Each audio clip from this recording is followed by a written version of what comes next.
Sita group of education ने फिर रच दिया इतिहास।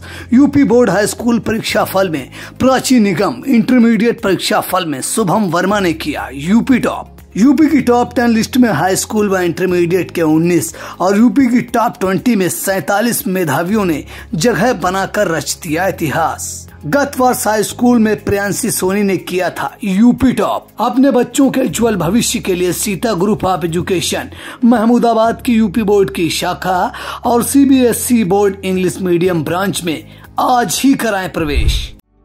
रिफाइंड ऑयल और प्रोसेस जैसे अनहेल्दी ऑयल्स ने तो जैसे पूरे मार्केट पर कब्जा ही कर लिया है, मगर अब आप इसकी चिंता ना करें, क्योंकि आ गया है वंश कोल्हू का प्योर सरसों कच्ची घानी ऑयल। लकड़ी कोल्हू मेथड से तैयार, ये है नेचुरल और हेल्दी भी।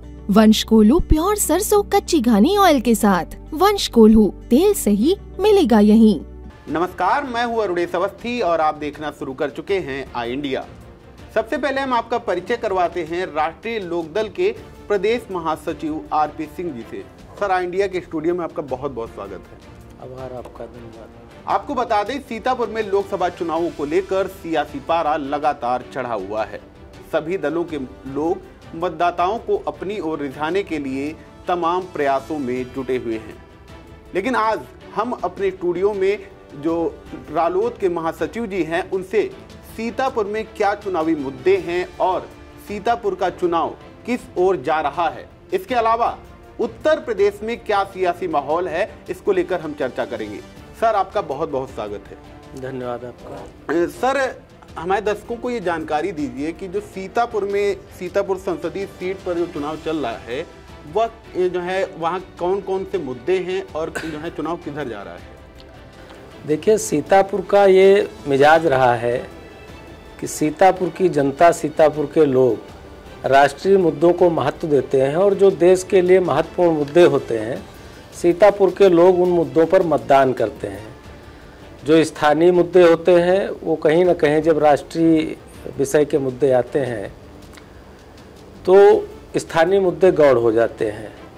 अब चूंकि इस बार एक राष्ट्र का सर्वांगीण विकास हो, समृद्ध भारत बने, विकसित भारत बने, तो उस दिशा में जिस तरीके से एनडीए का हम सब लोगों का सामूहिक प्रयास चल रहा है कि हम एक शक्तिशाली अर्थव्यवस्था के रूप में, एक शक्तिशाली राष्ट्र के रूप में विश्व पटल पर अपनी पहचान और अपनी उपस्थिति और अधिक मजबूती से दर्ज कराएं, तो सीतापुर का जनमानस भी इन्हीं मुद्दों पर वोट करने का काम करेगा, ऐसा हमारा मानना है। सर, अगर सीतापुर में शिक्षा व्यवस्था को लेकर हम बात करें तो जैसे वर्तमान में जो अपना जीआईसी है, आज भी उसकी पुरानी बिल्डिंग है, कोई उसमें डेवलपमेंट नहीं दिखे। इसके अलावा पुराने सीतापुर में जो है एक बालिका महाविद्यालय बनाया गया पुरानी सरकार के द्वारा। आरोप है कि वह मात्र सपा सरकार के द्वारा बनवाया गया था, इसलिए नहीं चालू हो पाया। जबकि समाज में अमूमन एक भ्रांति चलती है कि जो हमारी बालिका शिक्षा है या महिलाओं को जो है बहुत ओपन नेचर में या बाहर पढ़ने के लिए नहीं भेजा जाता है। क्या सीतापुर ही नहीं, लहरपुर में भी एक बालिका महाविद्यालय की बिल्डिंग बनी खड़ी है जी, और 2 राजकीय बालिका महाविद्यालय हैं जो सुचारू तौर से संचालित नहीं हो पा रहे हैं जी। शिक्षा की व्यवस्था जो सीतापुर में होनी चाहिए थी, देखिए, आप सरकार की मंशा पर सवाल नहीं उठा सकते हैं। सरकार प्रयास करती है, लेकिन ये जो एक स्थानीय काकस है उसमें कुछ राजनेताओं की संलिप्तता है, कुछ प्रशासनिक अधिकारियों की संलिप्तता रहती, उदासीनता रहती है, या उनको ये लगता है कि अगर ये गवर्नमेंट सेक्टर के कॉलेज जो हैं वो चल जाएंगे तो जो प्राइवेट सेक्टर में फीस की लूट है, ड्रेस की लूट है, आप देखिए हर बार उनका सिलेबस बदलता है, ड्रेस बदलती है, जूता कपड़ा बदलता है। शिक्षा एक उद्योग का रूप ले चुकी है सीतापुर में, और इसको स्वीकार करने में कोई दो राय नहीं है कि सीतापुर में ये जो शैक्षिक उद्योग है और जो शिक्षा माफिया हैं, इनको प्रशासनिक संरक्षण मिलता रहा है, और इसी के चलते जो गवर्नमेंट सेक्टर के स्कूल कॉलेजेस हैं उनमें अड़ंगेबाजी होती रही है। लेकिन आप देखिए, सरकारी स्तर पर स्कूलों का कायाकल्प हुआ, जो बेसिक स्कूल थे, तमाम और काम हुए। और हम लोग इस गठबंधन में इसलिए हैं कि जो काम पूरे हो गए हैं उनकी प्रशंसा है, और जो अधूरे हैं उनको पूरा करने की मंशा के साथ हमारे राष्ट्रीय नेतृत्व ने इस गठबंधन में शामिल होने का फैसला लिया, तो निश्चित तौर से जो कमियां हैं उनको हम स्वीकार करते हैं और आने वाले दिनों में जो उचित मंच होगा, उचित पटल होगा, जब कभी पार्टी की मीटिंग होगी या जो जनप्रतिनिधियों से चुनाव के बाद मुलाकात होगी, तो जो स्थानीय समस्याएं हैं, स्थानीय मुद्दे हैं या जो कमियां रह गई हैं उनको हम लोग मिलजुल करके पूरा कराने का प्रयास करेंगे। सर, अभी आपने जिक्र किया कि अब आपकी पार्टी का भाजपा के साथ अलायंस हो गया है। पिछले 5 वर्षों के दौरान वह नहीं था, अचानक अभी चुनाव के जस्ट पहले हुआ है। और पिछले 5 वर्षों के दौरान ऐसे बहुत सारे संघर्ष देखे गए जब दोनों पार्टियां एक दूसरे के आमने सामने खड़ी हुई। तो अब जब चुनाव के तुरंत पहले ये अलायंस हुआ है, तो अपने कार्यकर्ताओं को और खुद को कैसे समझाते हैं और कैसे अपना एटीट्यूड मेंटेनेंस करते हैं कि अब इस जो है विचारधारा के साथ आगे बढ़ना है? नहीं, 5 वर्षों से नहीं, हम लोग केंद्र की सरकार में 10 वर्षों से जी सत्ता से बाहर हैं, 10 वर्षों से विपक्ष में थे। और उत्तर प्रदेश की राजनीति में सत्ता से राष्ट्रीय लोकदल 2007 के बाद लगातार विपक्ष की भूमिका निभाता रहा है। हमने विपक्ष में रह करके जो जनता की समस्याएं थी, जो राष्ट्रीय महत्व के मुद्दे थे या प्रदेश की समस्याएं थीं, या जो लोकल स्तर पर जो हम लोगों को लगा है बतौर कार्यकर्ता कि इसको हमको रेज करना चाहिए, उसको हम लोगों ने उन जन मुद्दों को ईमानदारी से उठाने का प्रयास किया। और आप देखें, इसमें कोई दो राय नहीं कि 10 वर्ष पहले जब 2014 के चुनाव हो रहे थे, तो कई ऐसी चीज़ें थी पब्लिक डोमेन में, लोगों में एक उस समय की सरकार के प्रति निगेटिव कैंपेन चला। और लोग व्हाट्सएप, आप याद करिए 10 साल पहले खोलते थे तो एक लंबी सूची आती थी कि फला फला नेताओं का काला धन स्विस बैंक में इतना जमा है। अब आजकल वो प्रचलन में नहीं है, वो सूची गायब हो गई। तो उस समय एक कैंपेन चला और उस कैंपेन से लोगों का मन बना, तमाम और सारी चीज़ें थी, भ्रष्टाचार के तमाम आरोप थे। उस समय एक माहौल बना और ये सरकार अपने स्वरूप में आई। भारतीय जनता पार्टी के नेतृत्व में एनडीए की सरकार 2014 में देश में बनी। उसके बाद से लगातार जब भी हमारे नेता को, हमारी पार्टी को, हमारे नेतृत्व को ये लगा कि ये सरकार इन मुद्दों पर जन विरोधी फैसला कर रही है या इनकी नीतियां जो हैं वो जनता के विपरीत हैं, तो हमने वो मुद्दे विपक्ष में रह करके उठाए। लेकिन आज जब 2024 में हम खड़े हैं, तो हर नेता पर अपनी पार्टी के कार्यकर्ताओं का एक बड़ा दायित्व होता है। और राजनीति हम जिनके लिए करने आए हैं, जो हमारे जिन पर हमारा फोकस है, किसान की बात को लेकर के राष्ट्रीय लोकदल सदैव संवेदनशील रहा है। हम लोग गांव गरीब किसान मजदूर की बात करने वाले लोग हैं। किसान कमेरा की जो समस्याएं थीं, सड़क पर रह करके, सड़क पर लड़ करके उनका समाधान जिस स्तर तक कराया जा सकता था, राष्ट्रीय लोकदल ने ईमानदारी से उतना प्रयास किया। लेकिन हम लोगों को लगा कि जो हम जिस गठबंधन में थे, हमारे नेता ने भी कई बार स्पष्ट किया कि उनके पास विजन की कमी थी, उनके पास एक जो पारस्परिक संवाद होना चाहिए, जो म्यूचुअल अंडरस्टैंडिंग होनी चाहिए, उसमें कहीं ना कहीं कमी थी। नेता ने यह महसूस किया और हमारे नेता माननीय चौधरी जयंत सिंह जी ने एक निर्णय लिया कि किसानों के लिए, नौजवानों के लिए और देश की समृद्धि के लिए हम एनडीए का हिस्सा बनेंगे। और आज हम एनडीए के साथ मिलकर के चुनाव लड़ रहे हैं। तो कहीं कोई ऐसी बात नहीं होती है, राजनीति में फैसले लेने पड़ते हैं और उन फैसलों को वर्कर के बीच में एक्सप्लेन करना। हम लोग अपने कार्यकर्ताओं को ये बात समझा चुके हैं कि हम जिस गठबंधन में थे वहाँ क्या कमियाँ थी और यहाँ क्या हम कर सकते हैं। अभी चुनाव प्रचार के ही दौरान हमारे नेता ने ये एक बार फिर क्लियर किया कि हम किसानों की भलाई के लिए इस गठबंधन में आए हैं। जिस दिन हमको लगेगा कि हम किसानों की बात नहीं उठा पा रहे हैं, किसानों की बात नहीं मनवा पा रहे हैं, तो कोई भी राजनीतिक दल है उसको अपना फैसला लेने का, अपना निर्णय लेने का अधिकार होता है। और जब हमको लगेगा कि हम किसानों का हित नहीं कर पा रहे हैं, तो हम किसानों के हित में फैसला लेंगे। और उन्होंने कहा कि जब हमको ऐसा महसूस होगा तो सत्ता से बाहर आने में 2 मिनट का समय लगेगा। सर एक चीज़ बताइए कि जैसे अभी आप जिक्र कर रहे थे कि आप किसानों के हित में आपकी पार्टी काम करती है और आपकी पार्टी के जो है एक महान नेता स्वर्गीय चौधरी चरण सिंह जी जो इस पार्टी से जुड़े रहे और उन्होंने अपना पूरा जीवन किसानों के लिए दिया, और जो मौजूदा भाजपा सरकार थी पिछले 10 वर्षों के दौरान उसमें ये देखा गया कि सर्वाधिक अगर संघर्ष हुआ तो किसानों से हुआ।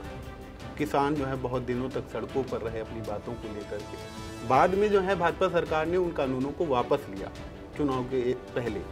लेकिन अब आपको कितना लगता है कि जैसे आपने कहा कि आपके नेता ने इस बात का जिक्र किया है कि जिस दिन हम किसानों की बात नहीं उठा पाएंगे हम 2 मिनट में सरकार से बाहर हो जाएंगे, लेकिन आपको कितना लगता है कि जब आपके नेता ने जो है एनडीए के साथ अलायंस किया है और अब जो चुनाव चल रहा है उसमें आपके जो समर्थक किसान हैं जो आपकी बातों से अभी तक जो है वो रखते थे, इत्तेफाक रखते थे, वो कितने भगवा के रंग में रंग जाएंगे और कितने जो है आपको लगता है कि आपकी बात को एक्सेप्ट नहीं करेंगे? देखिए,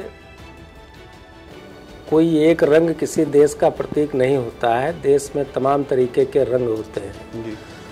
तो कौन किस रंग में रहेगा ये बात बहुत प्रासंगिक नहीं है। ये जरूर है कि जब किसान आंदोलन कर रहे थे, किसान संघर्ष कर रहे थे, तो राष्ट्रीय लोक दल का एक एक कार्यकर्ता उन किसानों के साथ कंधे से कंधा मिला करके संघर्ष कर रहा था।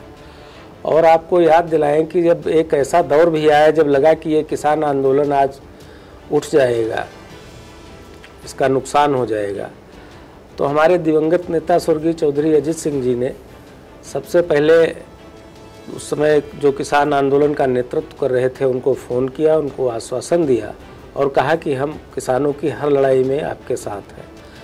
तो जब किसान संघर्ष कर रहे थे तो राष्ट्रीय लोक दल के लोग उनके साथ खड़े थे। अब रही बात किसानों को लेकर के कि आगे की क्या दिशा हो, तो लोकतंत्र में संवाद ही एक ऐसा माध्यम है जिसके चलते समस्याओं का समाधान किया जा सकता है।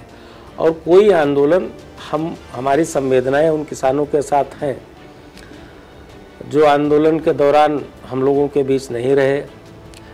आंदोलन बहुत लंबे समय तक नहीं चलने चाहिए। आंदोलन की एक परिधि होती है, एक सीमा होती है। अगर बहुत लंबे समय तक आंदोलन चलता है तो देश के लिए और समाज के लिए भी ये कोई बहुत अच्छी बात नहीं है। और कहीं ना कहीं सरकार को ये लगा कि कानूनों को बनाते समय सरकार से कुछ कमी हुई, सरकार ने वो कानून वापस लिए। अब आने वाले दिनों में हम किसानों के लिए क्या बेहतर कर सकेंगे? हमको अपने नेता पर पूरा भरोसा है। राष्ट्रीय लोक दल का एक एक कार्यकर्ता ये मानता है कि जहां चौधरी साहब रहेंगे वहां किसान का हित करने की कोई सोच भी नहीं सकता है। हम जहां रहेंगे किसानों का हित नहीं होने देंगे। हम उनको पूरा विश्वास दिलाते हैं, उनका पूरा भरोसा हम पर कल भी था, आज भी है। अब आगे भी हम इस दृढ़ इच्छा शक्ति के साथ काम करेंगे कि जब कहीं कोई किसान की बात होगी तो सड़क से लेकर के सदन तक हम उनकी लड़ाई लड़ने का काम करेंगे और उनके सुख दुख में उनके बीच रहने का काम करेंगे। सर, पड़ोसी जनपद में किसानों को लेकर एक ऐसा कांड हुआ जिसकी तपिश सीतापुर ही नहीं पूरे प्रदेश में जो है फैली थी। आपको क्या लगता है कि सीतापुर में जहाँ जो आपका क्षेत्र है वहाँ पर जो आपकी पार्टी का स्ट्रक्चर है या आपके जो समर्थक हैं वो कितनी भूमिका निभाने वाले हैं मौजूदा भाजपा सांसद जो राजेश वर्मा है इनकी जीत में, और वह जो कांड था उसकी तपिश का क्या प्रभाव रहने वाला है? देखिए, पड़ोसी जनपद में जब घटना हुई तो उसी दिन हमारे नेता माननीय चौधरी जयंत सिंह जी 11 किलोमीटर पगडंडियों पर पैदल चल करके किसानों के बीच गए, उनके दुख में शामिल हुए। और हर पार्टी को अपना निर्णय लेने का अधिकार होता है। उस सीट पर जो कैंडिडेट हैं वो भारतीय जनता पार्टी के हैं, तो भारतीय जनता पार्टी के नेता जो उनके पदाधिकारी हैं वही उस पर अपनी राय बता सकते हैं। उसके बारे में हमारी कोई टिप्पणी नहीं है। रही बात सीतापुर की, तो सीतापुर में आप देखिए, एक तो जो सीतापुर के वर्तमान सांसद हैं और लोकसभा सीतापुर के प्रत्याशी भी हैं, तो आप उनका ट्रैक रिकॉर्ड देखिए। 4 बार वो सीतापुर संसदीय सीट से निर्वाचित हुए हैं और उनका सरल स्वभाव, उनकी मृदुभाषिता, उनका लोगों के बीच में लगातार बने रहना, और एक जो बड़ी बात है जो उनको अन्य नेताओं से अलग करती है, उनकी आदत है कि जो लोग उनका विरोध करते हैं उनके खिलाफ रहे। उन्होंने कभी बदले की भावना से राजनीति में, जैसा आज के दौर में होता है कि लोग लाठी लेकर के लड़ने तैयार रहते हैं, अपने राजनीतिक जो वैचारिक उनके विरोधी होते हैं, प्रतिद्वंदी होते हैं, विरोधी राजनीति में कोई नहीं होता है, अपने वैचारिक प्रतिद्वंदियों को व्यक्तिगत विरोधी के तौर पर मानने का जो चलन आज के राजनीतिक दौर में है, इससे जो हमारे प्रत्याशी हैं राजेश वर्मा जी बिल्कुल अलग हैं। उनका जो कार्यकर्ताओं के प्रति रवैया रहता है, जो अपनी पार्टी के लोगों के साथ उनका व्यवहार रहता है, वही हम लोग उनके खिलाफ भी रहे, उनके दल के खिलाफ आंदोलन भी किए, लेकिन जिस तरीके का उनका एटीट्यूड रहा, जिस तरीके का उनका काम करने का तरीका रहा, कभी ऐसा नहीं महसूस हुआ कि बदले की भावना से काम हो रहा है। तो उनकी अपनी लोकप्रियता है, उनकी अपनी विश्वसनीयता है और एक बड़ा कैडर बेस कार्यकर्ता और नेताओं का एक विशाल समूह जो मिल करके उनकी मदद कर रहा है। हमको पूरा विश्वास है कि जो लक्ष्य उन्होंने लिया है उससे ज़्यादा अंतर से उनकी जीत होगी और हम सब लोग मिल करके ये चाहेंगे कि वो एक बार फिर से हमारा नेतृत्व करें और भारत के संसद में सीतापुर का प्रतिनिधित्व करें। सर, एक बात हम जानना चाहेंगे कि अभी आप जिक्र कर रहे थे कि आपके जो यहाँ पे स्थानीय प्रतिनिधि हैं आपके अलायंस के सांसद राजेश वर्मा जी, उनका बड़ा सरल स्वभाव है, लेकिन बीजेपी या एनडीए की एक स्ट्रेटजी देखी गई कि वह अपने नेता नरेंद्र मोदी को ही हर जगह जो है सामने कर रहे हैं, उन्हीं को एक चेहरे के रूप में जनता के बीच में लेकर जा रहे हैं कि इन्होंने बहुत अच्छा काम किया है और जनता इनके नाम पे वोट करे। जबकि पिछले दिनों कांग्रेस के जो प्रदेश उपाध्यक्ष हैं वह और उनके जो प्रवक्ता थे वह आए थे और उन्होंने यहाँ के स्थानीय मुद्दों को जिक्र किया था। उनका कहना था कि हम यहाँ के जो स्थानीय मुद्दे हैं, जैसे मोहाली का चीनी मिल है, कमलापुर का वो है, या प्लाईवुड फैक्ट्री है, वो इसको है। तो आपके अनुसार सीतापुर में कौन कौन से ऐसे मुद्दे हैं जिन पर चुनाव लड़ा जाना चाहिए और उनको चुनाव में दरकिनार वो हो जाते हैं कहीं ना कहीं, और कौन कौन से ऐसे मुद्दे हैं और सीतापुर की क्या ज़रूरतें हैं? देखिए, जो गठबंधन होते हैं उनका अपना एक चेहरा होता है, एक राष्ट्रीय चेहरा होता है, उसके थ्रू वो पूरे देश में कैंपेन चलाते हैं।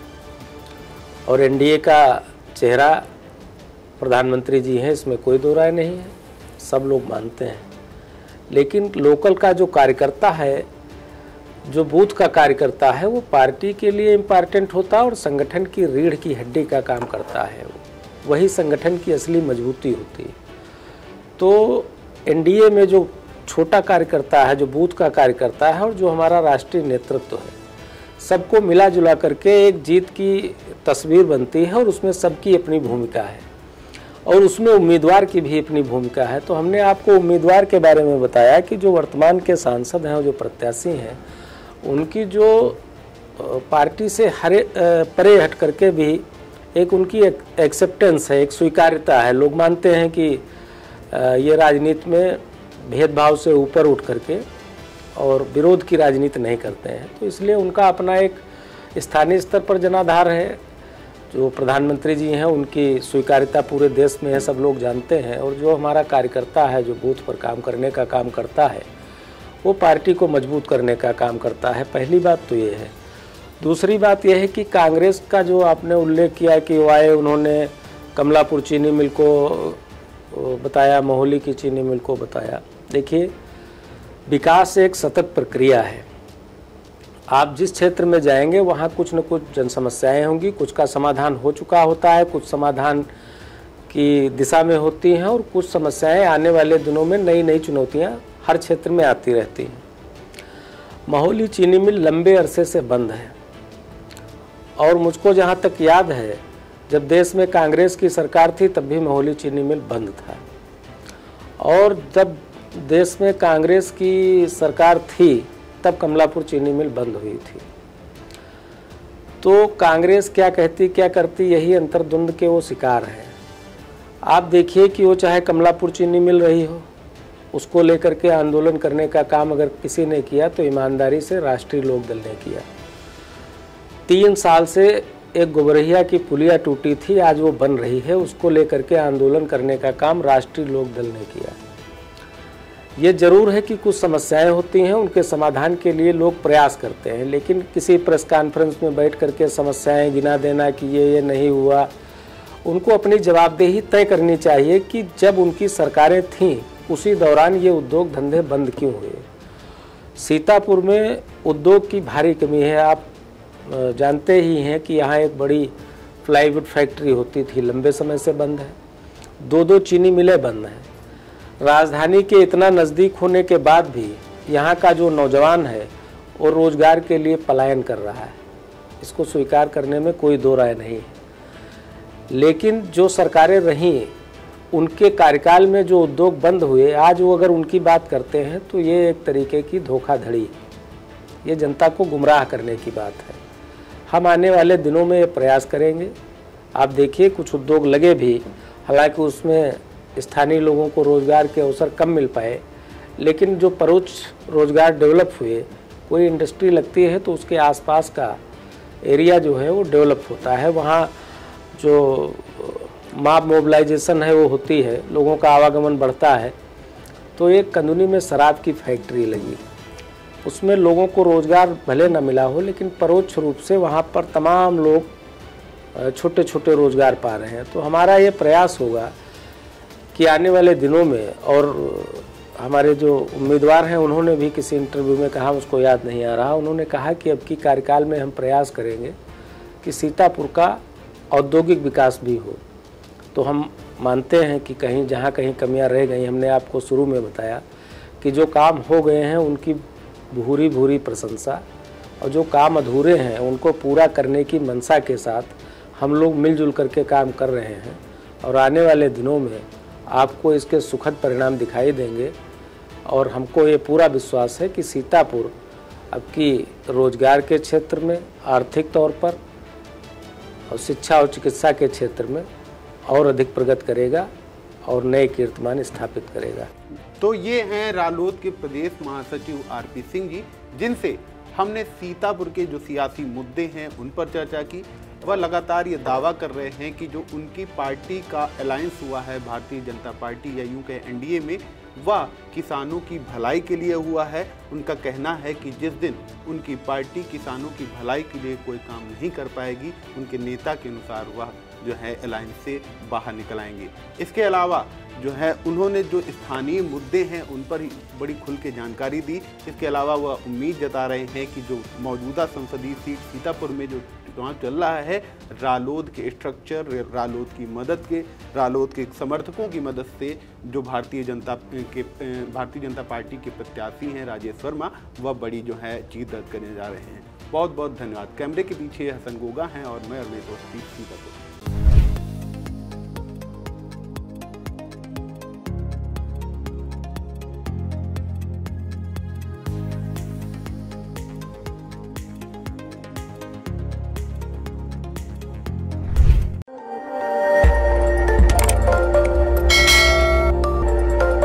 खबर आपकी, नजर हमारी।